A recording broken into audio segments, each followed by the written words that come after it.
యాదగిరిగుట్ట లక్ష్మీ నరసింహస్వామి వారిని దర్శించుకున్నారు మాజీ మంత్రి మేడ్చల్ ఎమ్మెల్యే మల్లారెడ్డి.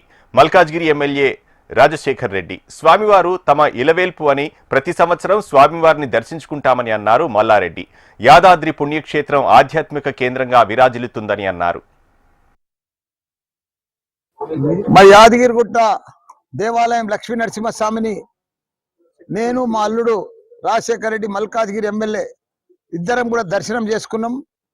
ఎందుకంటే ప్రతి సంక్రాంతి నాడు భోగి పండుగ నాడు 14 తారీఖు నాడు తప్పకుండా ఈ దేవాలయం దర్శనం చేసుకుంటాం.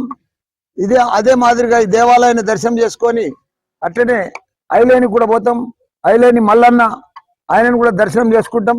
ఐలేని మల్లన్న వీళ్ళంతా నా కుల దైవం. నా పుట్టెంటికలు కూడా చిన్నప్పుడు కొమరెల్లినే తీసిండ్రు.